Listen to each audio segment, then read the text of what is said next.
Buenas tardes a todos, bienvenidos en este 24 de mayo de 2025 en la parroquia de Nuestra Señora de las Rosas, en este encuentro que vamos a tener a propósito de los cristianos de segunda categoría, presencia de los creyentes LGBT en la Iglesia, acompañamiento e itinerarios de vida cristiana. Hoy tenemos el privilegio de tener con nosotros a Cristóbal Rodríguez, que nos va a presentar su tesis doctoral que concluyó en la Universidad Gregoriana de Roma. Esta tesis también está precedida por la presentación de un libro que será publicado en unos meses, que es una versión divulgativa de esta tesis doctoral, con todas sus aportaciones. Cristóbal Rodríguez es natural de Tenerife, es bachiller en Teología por la Facultad de Teología del Norte de España, en Burgos. También es posgrado en Cultura de la Paz, Cohesión Social y Diálogo Intercultural por la Universidad de Barcelona. Y finalmente también es licenciado y doctor en Teología Espiritual por la Pontificia Universidad Gregoriana de Roma, que es la que ha acogido, donde se ha desarrollado esta tesis que hoy presenta. También ha hecho estudios específicos de terapia, coaching y acompañamiento espiritual de la diversidad sexual y pertenece al grupo de acompañantes de Crismón desde su fundación en febrero de 2017. Pues sin más presentaciones, le damos la palabra. Muchísimas gracias.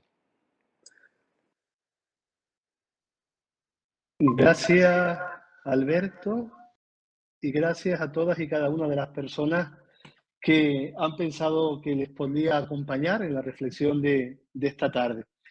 Solamente iniciar con dos premisas. La primera, yo en mi trabajo de tesis doctoral he usado las siglas LGBT como resumen y para darle también un cierto movimiento a la tesis y no meter todas las siglas que generalmente usamos en el contexto de la diversidad sexual. Pero siempre que hable de cristianos LGBT, me estoy refiriendo a todas las minorías de orientación sexual y de género que conocemos. Y la segunda premisa que quisiera compartir antes de iniciar es que no voy a entrar, o así he pensado este encuentro, no voy a entrar en los contenidos específicos. Voy a hacer como una panorámica general sobre el contenido de la tesis de cada uno de los capítulos, porque me parecía más interesante. Sé que a las 8:30 tenéis la vigilia contra la LGBTI bifobia que hemos tenido ayer también nosotros en la diócesis de Bolonia y en tantos otros lugares del mundo esta semana. Por tanto, estructuraré mi exposición en 30 minutos, 35 minutos, dejando posibilidad, que me parece la parte más enriquecedora, para el diálogo posterior. Como decía Alberto en la presentación, la tesis tiene por título Cristianos de segunda categoría y como subtítulo La presencia de los creyentes LGBT en la Iglesia, acompañamiento e itinerarios de vida cristiana. Nuestra tesis parte de la contemplación de una paradoja que da sentido al título. ¿Cómo es posible que hombres y mujeres creyentes, bautizados en Cristo y miembros de la Iglesia, sufran en algunos ambientes comunitarios cristianos una suerte de exclusión real a causa de su identidad? De esta paradoja surge la segunda parte del título, presencia de los creyentes LGBT en la Iglesia, acompañamiento e itinerarios de vida cristiana. Con esto queremos añadir un elemento adicional a nuestra reflexión. Nuestro trabajo no surge de premisas teóricas ni de un simple deseo de inclusión. Estos cristianos a los que nos referimos ya están presentes en la Iglesia de diferentes maneras.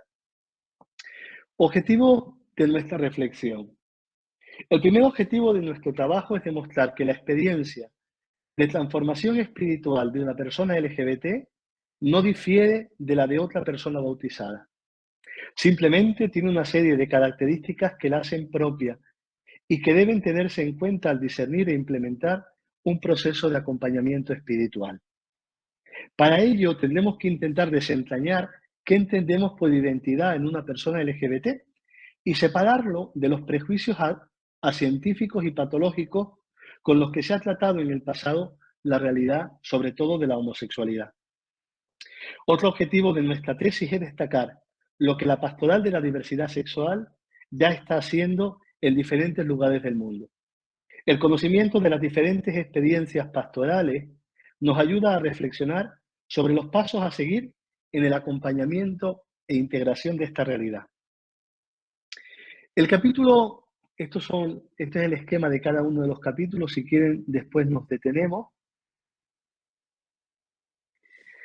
El capítulo 1 se titula Presupuestos iniciales. Al principio pensamos que en un capítulo sobre algunas cuestiones introductorias, con un capítulo sería suficiente. Por eso en él trazamos una breve disertación sobre la evolución del concepto de homosexualidad para justificar nuestro paso a la categoría de periferias existenciales, como una realidad no abordada, al menos oficialmente, en la mayor parte de la Iglesia. Este primer capítulo responde a la petición del censor del argumento del tema de especificar, en la medida de lo posible, el objeto y el marco de nuestra reflexión. Aquí situamos el contexto pastoral y espiritual en el que se desarrolla nuestra reflexión. Además, justificamos, inspirándonos en el capítulo 8 de la exhortación apostólica posinodal Amoris Laetitia, su conveniencia y novedad. El capítulo 2 lleva por título Desarrollo del concepto de homosexualidad en época contemporánea. La necesidad de ilustrar el desarrollo histórico del fenómeno de la homosexualidad fue la inspiración original de este capítulo. Sin embargo, la primera gran sorpresa apareció en el desarrollo de la tesis. Lo que la Iglesia entendía por homosexualidad en la Edad Media, donde tenemos las primeras referencias, no es el mismo concepto que entendemos hoy a nivel social y científico. Lo que hoy asumimos como una variante minoritaria de la expresión de la sexualidad humana tiene una historia realmente corta. Nuestra concepción actual del fenómeno de la homosexualidad nace en la segunda mitad del siglo XIX en el contexto europeo.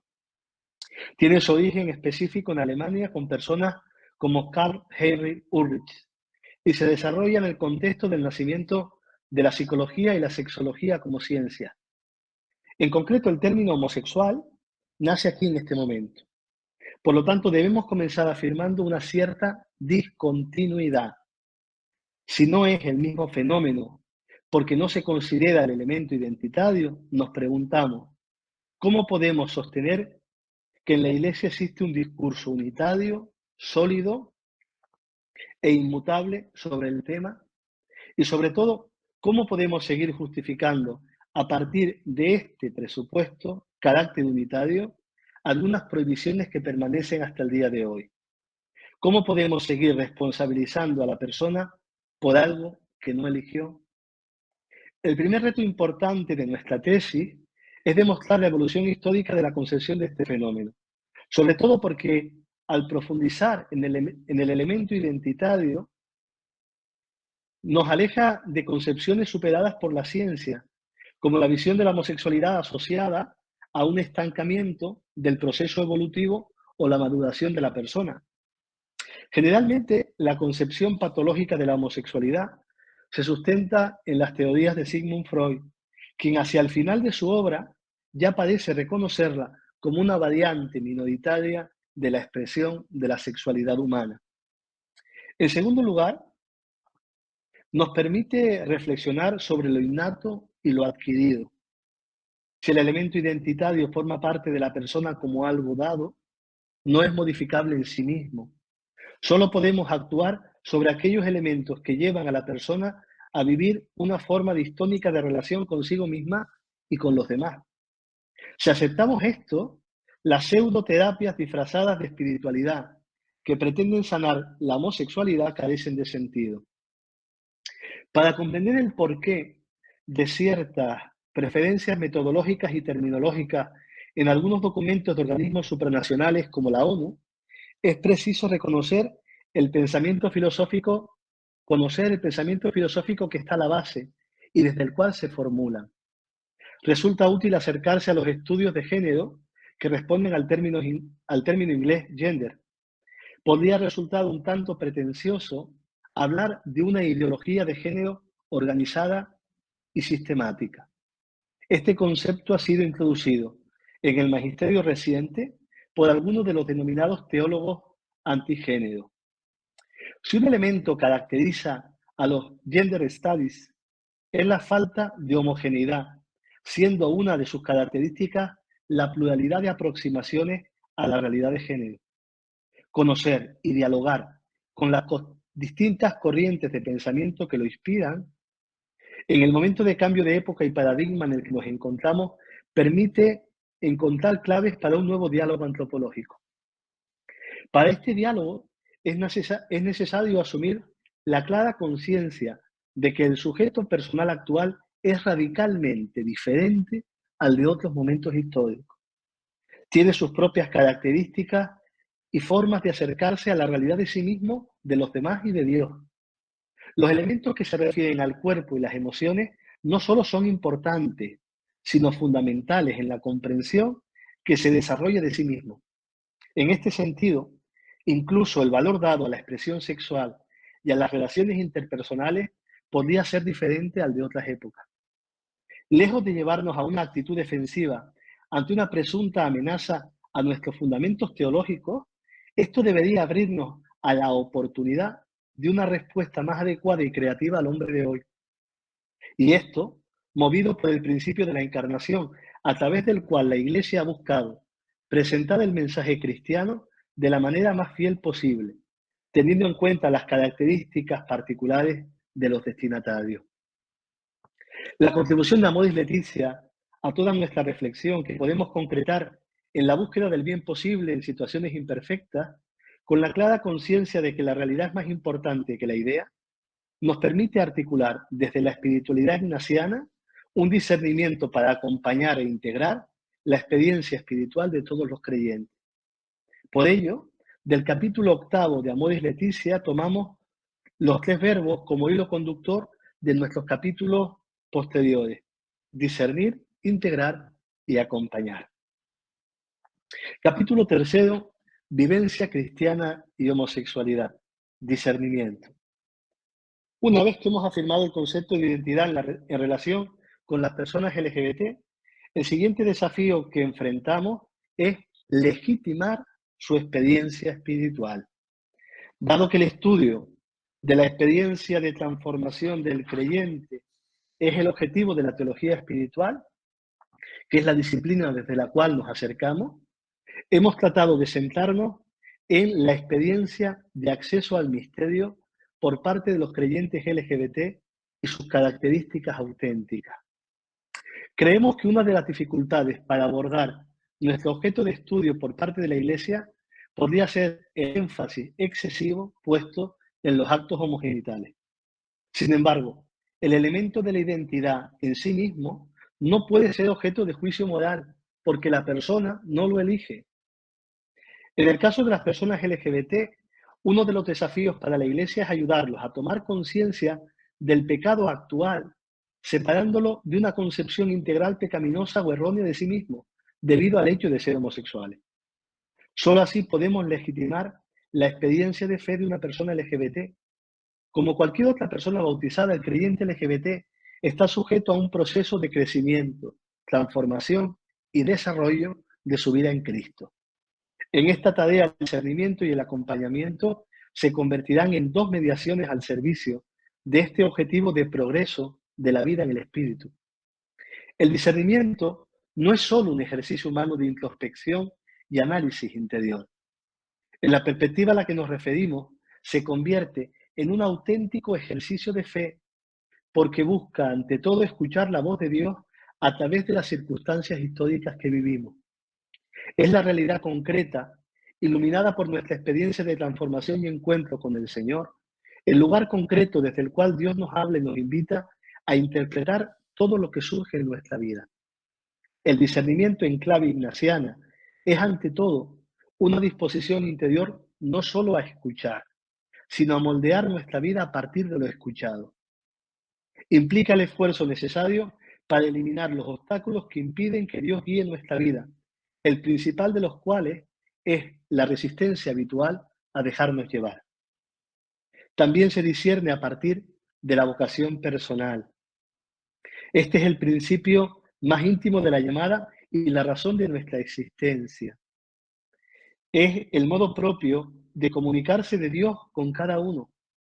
La vocación personal es la clave hermenéutica desde la cual contemplar nuestra historia y el mundo que nos rodea. En el caso de las personas LGBT, será esencial para el descubrimiento de su vocación personal ayudarles a conectar con su mundo interior, a veces desatendido y abandonado. Como resultado del esfuerzo de visibilidad y reafirmación de su identidad que le lleva a vivir volcado en la lucha reivindicativa, el creyente LGBT puede tener necesidad de profundizar en su mundo interior. El discernimiento es un instrumento útil para superar esta necesidad. Sin embargo, esta llamada a la atención y al cultivo de la propia interioridad en el contexto cultural actual es común a todo creyente que tiende a perderse en la superficie de los acontecimientos y de su propia experiencia vital. La espiritualidad ignaciana y el discernimiento presentado desde esta perspectiva es importante en nuestro estudio, ya que ésta presenta una confianza radical en la persona que hace experiencia espiritual y en su capacidad para entrar en una dinámica de transformación en su contacto con Dios. También confía en la responsabilidad del sujeto protagonista que se hace cargo del proceso mismo, evitando cualquier forma de tutela o injerencia. Existe un conocimiento interno a través de la experiencia del amor que permite a quien recorre este camino ser consciente de este proceso de transformación. Y sobre todo, que el camino de fe se fundamenta en una experiencia afectiva integral. El proceso de personalización de la fe es un proceso en el que las antiguas concepciones teóricas se desmontan y dan paso al descubrimiento del rostro de un Dios personal, de una relación creyente basada en el contacto mutuo, asiduo e íntimo.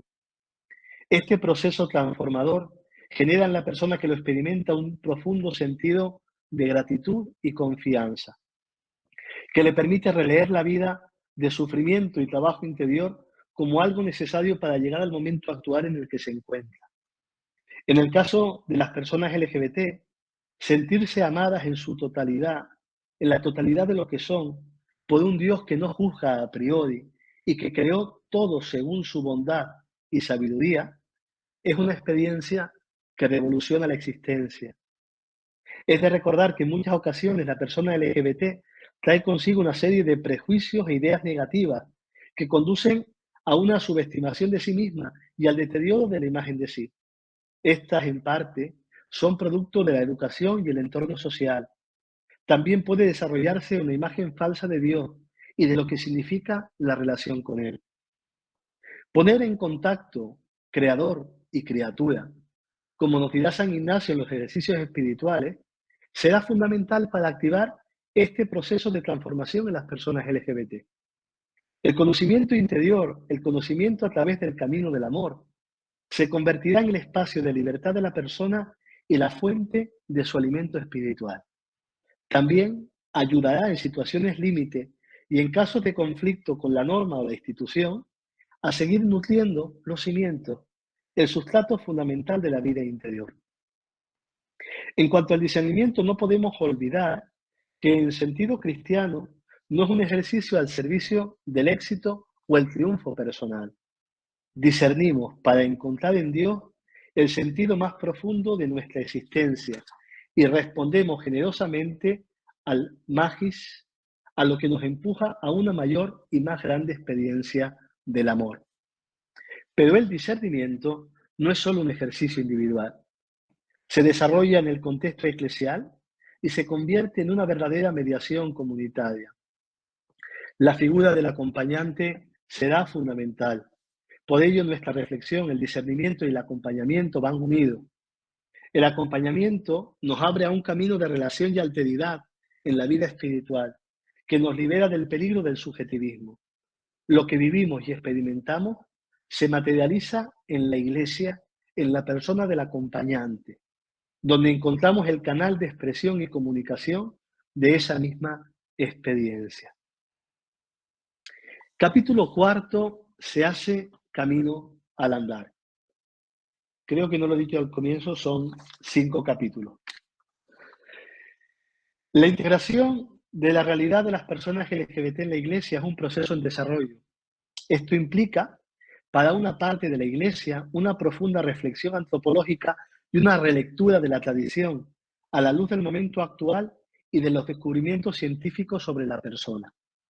Los gestos concretos del Papa Francisco han sido de una riqueza incalculable porque subrayan la centralidad de la persona. Durante su pontificado, como nunca antes en la historia de la Iglesia, el romano pontífice se ha comprometido a conocer y acoger personalmente a las personas LGBT. Además, el acrónimo LGBT ha comenzado a utilizarse en documentos magisteriales y desde el 2015, con el Sínodo sobre la Familia, han aparecido referencias al acompañamiento pastoral de esta realidad. Un recorrido por varios documentos recientes nos permitirá ilustrar esta evolución. Puede parecer una genialidad de Francisco, pero creemos que lo único que hace el Papa, o ha hecho el Papa, es aplicar el principio de pastoralidad que emana del Concilio Vaticano II. Se trata de una concepción eclesiológica concreta que escucha la realidad y permite interrogarla. A partir de esta escucha, se buscan respuestas que aporten soluciones a los diferentes casos que surgen, no de forma general, sino con una atención personalizada a cada una de las circunstancias individuales. También está conectado con el sensum fidei, o ese particular sentido del olfato, como le gustaba decir al Papa, del pueblo de Dios para captar las circunstancias históricas y las situaciones nuevas a través de las cuales Dios les comunica algo importante. Para observar la evolución de este camino de integración en el desarrollo, analizamos diferentes escenarios geográficos. En cuanto a antigüedad, cabe destacar que Estados Unidos es donde se han llevado a cabo experiencias pastorales de acogida e integración eclesial de las personas LGBT durante más tiempo. Pero también es aquí donde se han vivido grandes batallas y polarizaciones. Presentamos algunos casos del continente europeo que merecen ser mencionados, como el manifiesto de la CVX en España o la pastoral oficial hacia las personas LGBT de la Conferencia Episcopal Flamenca. Sin embargo, como modelo típico, describimos la trayectoria de esta pastoral en Italia como un ejemplo de mayor conciencia eclesial del itinerario y de pasos articulados con conciencia comunitaria. Con más de 4 décadas de experiencia, la conciencia católica de la mayoría de los grupos italianos, el diálogo con los obispos y la innovadora articulación de esta pastoral con una cuidadosa diversificación y estratificación hace que este camino sea un ejemplo a seguir por otros contextos. Es curioso que el progreso pastoral en Italia no se corresponda con el progreso social y en los derechos individuales de las personas LGBT. Este hecho sigue siendo una de las paradojas a las que no podemos dar respuesta.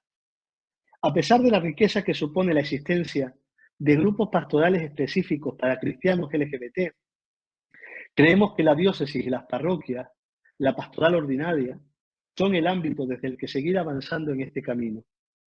Uno de los cambios que hemos descubierto a través del conocimiento directo de los caminos y actores involucrados es que las personas LGBT han dejado de concebirse como un grupo marginado y han comenzado a despertar su conciencia eclesial. Esto los lleva a preguntarse, fruto del camino descubierto y recorrido en la autoaceptación, qué dones son y pueden ofrecer y poner a disposición de toda la comunidad eclesial. Capítulo quinto, suscitar y acompañar procesos, no imponer trayectos. El título de este capítulo es este texto que vemos en la diapositiva, que es una citación de la Christus Vivi, que es el documento que salió después del sínodo sobre los jóvenes y la pastoral vocacional. Al definir el acompañamiento espiritual al que nos referimos, nos encontramos con otra dificultad: la coexistencia en el ámbito eclesial de diferentes concepciones sobre el acompañamiento, especialmente la persistencia del esquema clásico de dirección espiritual y la sospecha de direccionismo, con todo lo que ello implica. Cuando nos referimos al acompañamiento, lo definimos como un proceso de crecimiento espiritual compartido, donde la figura del acompañante no solo no dirige, sino que en un ejercicio de fraternidad se limita a compartir lo que el acompañado transmite. Repito, el acompañante no solo no dirige, sino que en un ejercicio de fraternidad se limita a compartir lo que el acompañado transmite. Y esto me parece que es un punto fundamental. El acompañante es un hermano o una hermana con experiencia de transformación y camino en la vida espiritual, capaz de comprender la etapa en la que se encuentra el acompañado. El concepto de acompañamiento que utilizamos, en el concepto de acompañamiento que utilizamos se introduce un elemento fundamental, la categoría de proceso. Esto nos habla de etapas, de momentos, de gradualidad, de algo que no se logra de una vez por todas, sino que se moldea con el tiempo y las circunstancias de quien lo vive. En los procesos de transformación, todas las fases son importantes, pero sin duda hay momentos o etapas fundamentales que marcan la diferencia porque redefinen y guían. Es necesario conocer estos momentos y prestarles la debida atención.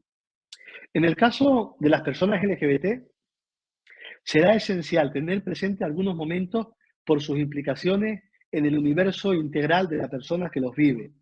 Uno de ellos es sin duda el coming out o salida del armario, el momento delicado en el que la persona debe mostrarse a los demás según su verdadera identidad, aceptada y afirmada, al menos en un momento inicial, y no siempre según la idea que los otros se habían hecho.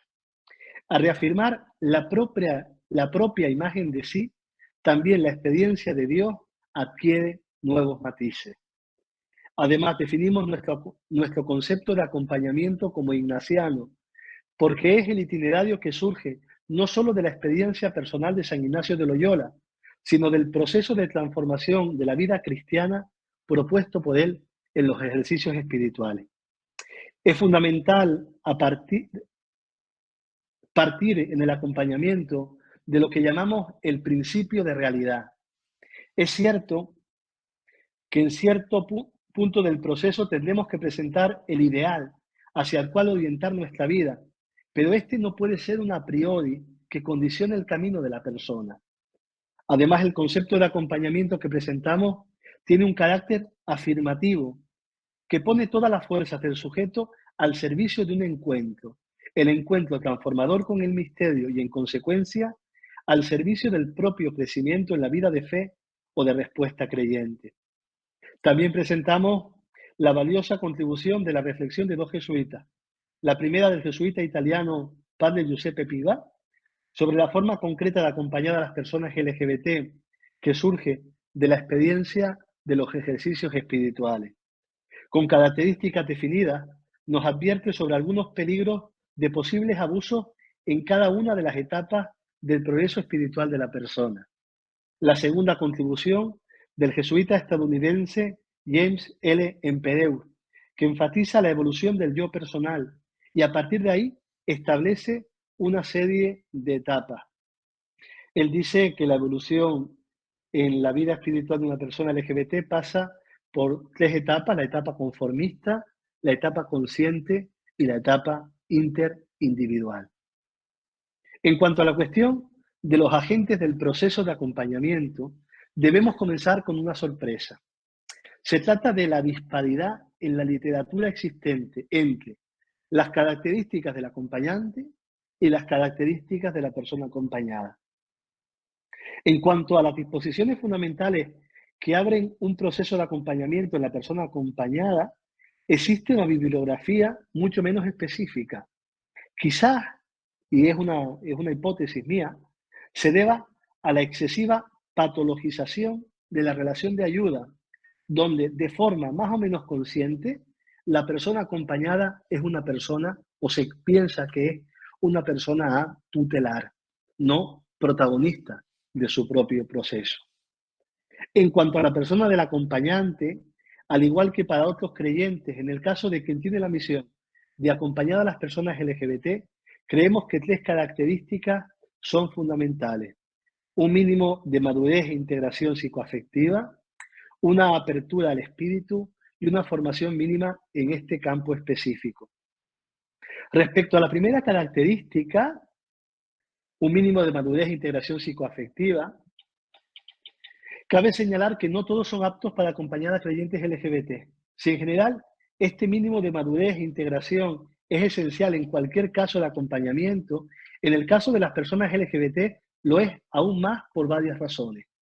En primer lugar, porque en algunos creyentes LGBT existe una armonía entre lo vivido, lo sentido y lo experimentado, también a nivel emocional y sexual. En el caso de las personas consagradas que realizan la misión de acompañamiento, puede existir, consciente o inconscientemente, un déficit de educación afectivo-emocional que dificulta el proceso, sobre todo porque puede llevar a despertar sentimientos profundos en la relación con la persona acompañada y a activar mecanismos de transferencia y contratransferencia. En segundo lugar, porque la educación en torno a ciertos temas, como la homosexualidad, está llena de prejuicios en los programas formativos de seminarios y noviciados, desde prejuicios científicos hasta prejuicios morales o terapéuticos. Estos pueden surgir en el ejercicio del acompañamiento. Por tanto, la mejor manera de garantizar la libertad del proceso es que la persona que acompaña pase ella misma por un proceso de transformación personal y se encuentre debidamente acompañada. En cuanto a la segunda característica, no podemos perder de vista esta apertura al espíritu. No somos ni actuamos como psicólogos. Acompañamos un proceso de fe y transformación vital que parte de la vida espiritual de la persona. Por eso el componente y la referencia a la fe no son accesorios. Será necesario que el acompañante preste atención a la evolución de la imagen de Dios y, en consecuencia, a la experiencia de fe de la persona acompañada. En el caso de una persona LGBT, esta imagen a veces estará contaminada por falsas visiones o preconcepciones creadas por otros. En tercer lugar, la formación en este campo no puede darse por sentada. Además de las herramientas básicas de formación en acompañamiento, debemos seguir interrogándonos sobre los elementos específicos del acompañamiento para las personas LGBT. El elemento identitario configura y define características y una forma de ser y, en consecuencia, de entender el acompañamiento en el caso de las personas LGBT. Creemos también que es necesario garantizar algunas disposiciones básicas en la persona que solicita un acompañamiento. Estas características son comunes a todos los caminos de maduración y crecimiento en la vida cristiana. La primera sería la disposición a dejarse guiar por Dios, adentrarse en el camino del acompañamiento implica descubrir un tercer protagonista, Dios, quien verdaderamente permanece siempre junto a la persona acompañada. El creyente que se inicia en estos asuntos debe ser consciente de su predisposición natural a controlar el proceso. Sin embargo, a medida que la experiencia del misterio cobra fuerza en la vida de la persona, ésta se descubre inmersa en un dinamismo que no puede controlar. Descubre que más que hacer, se le pide que se deje hacer por otro, colaborando en esta experiencia. Esto es lo que conocemos como pasividad en la espiritualidad ignaciana. Es un ejercicio de entrega de la propia libertad personal en un creciente abandono desde la confianza amorosa en Dios que va progresivamente en aumento. La segunda de estas características sería la apertura a descubrir, integrar y desarrollar el plan de Dios en la propia vida. Se trata de concebir la vida desde otra perspectiva. Ya no se impone la propia voluntad, sino la voluntad de Dios descubierta en este proceso de diálogo amoroso. El plan de Dios materializado y vivido se convierte en la brújula que orienta la voluntad y la libertad del creyente a partir de la alegría de quien ha descubierto un tesoro escondido. Por esta razón, debemos decir que el acompañamiento que proponemos a los creyentes LGBT, en el acompañamiento que proponemos para los creyentes LGBT, deben estar presentes estas dos características. Esto no significa que la propuesta sea excluyente ni selectiva, sino que el perfil de la persona que inicia un camino de acompañamiento en estas claves es el de un creyente que ha alcanzado en su vida personal una serie de síntesis vitales y un nivel, al menos básico, de conciencia de su propia experiencia. Hemos reflexionado también sobre la necesidad de acompañar a las personas consagradas LGBT, no solo porque la identidad heterosexual o homosexual de las personas consagradas sea un tema prácticamente invisible en la práctica diaria de la Iglesia, sino porque también somos conscientes de las consecuencias, tanto positivas como negativas, de una experiencia distorsionada de la afectividad, en este caso negativa, de quienes ejercen ciertos roles de liderazgo en relación con toda la comunidad. Ayudar a madurar, crecer e integrar todas las facetas de uno mismo contribuye a generar individuos sólidos, con una autoconciencia adecuada y equilibrada, y con un sentido de misión de servicio hacia los hermanos laicos LGBT. En definitiva, la urgencia subyacente es tener personas consagradas, equilibradas, integradas y felices, portadoras de una vida plena de sentido y felicidad para los demás. Nos preguntamos sobre la existencia del acompañamiento comunitario y de existir, ¿qué características debería tener? Cabe mencionar que encontramos poca bibliografía sobre este tema. En los últimos años, la reflexión sobre los nuevos paradigmas de liderazgo y los procesos compartidos ha aumentado, pero desde la teología espiritual existe muy poco sobre el acompañamiento comunitario. En una carta de San Ignacio, concretamente la dirigida a don Juan de Verdolay, encontramos la expresión amigos en el Señor. Creemos encontrar en ella una clave interesante para articular lo que entendemos por acompañamiento comunitario. Al usar esta expresión, Ignacio se refiere a aquellos primeros jesuitas que permanecieron en Venecia y con quienes espera reunirse. En esta expresión, la segunda parte, en el Señor, es la que funda la primera. Significa que lo que los une es una experiencia fundante vivida personalmente por cada uno a través de los ejercicios espirituales y que los abre al concepto de una misión compartida, de una identidad de cuerpo apostólico. No es solo el resultado de poner en común las experiencias personales. Entendemos el acompañamiento comunitario como una verdadera forma de crecer como cuerpo y, por tanto, de compartir la voluntad de Dios y la vida de la comunidad o grupo. Compartir una experiencia fundante común es necesario, ya que otorga a cada miembro solidez y fundamento en la vida espiritual. Permite un punto en común en medio de la relación asimétrica que conlleva la amistad y las relaciones entre los diferentes miembros del grupo. Creemos que las comunidades de creyentes LGBT y en los grupos de padres con hijos LGBT existe una forma única de acompañamiento comunitario. En el caso de los primeros, la experiencia fundante se relaciona con el descubrimiento de la propia orientación e identidad y con el proceso de afirmación y manifestación a los demás. En el caso de los segundos, de los padres, con la deconstrucción de la idea forjada en torno a los hijos y el proceso de asumir su verdadera identidad como personas LGBT. En ambos casos, quienes participan en estos grupos experimentan un proceso de transformación donde su relación con el Señor y con la institución eclesial también evoluciona, dando lugar a una mayor conciencia cristiana y sentido de comunidad. Estos grupos constituyen un entorno privilegiado para el crecimiento, pues en muchos casos son el único entorno protegido, seguro, donde podemos crecer en la experiencia de Dios y en el sentido de comunidad. Sin embargo, no son un fin en sí mismo, solo son un medio que con el tiempo estarán destinados a desaparecer a medida que las comunidades cristianas se conviertan en espacios de inclusión y crecimiento compartido para todos, independientemente de las características particulares de sus miembros. Conclusión. Nuestro enfoque desde la teología espiritual hacia el fenómeno LGBT no pretende responder a todas las preguntas que surgen y que a menudo escapan a nuestro ámbito de especialización.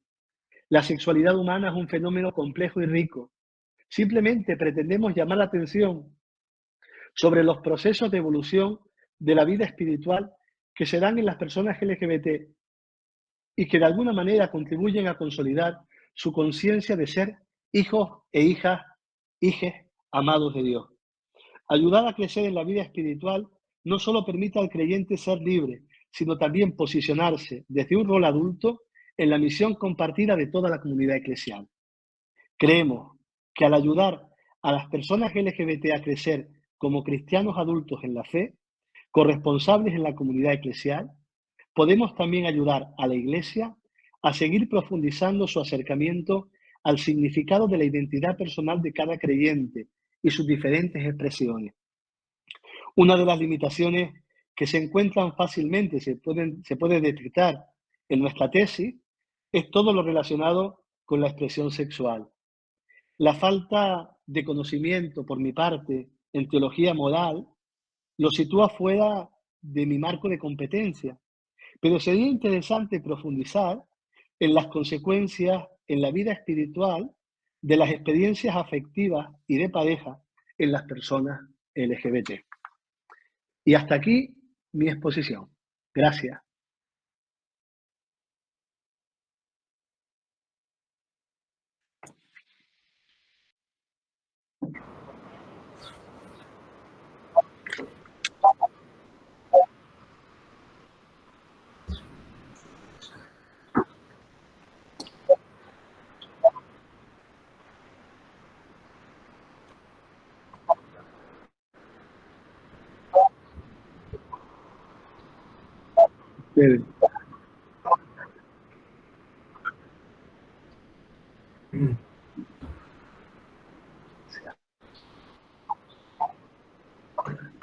Esta, no tiene más que el año.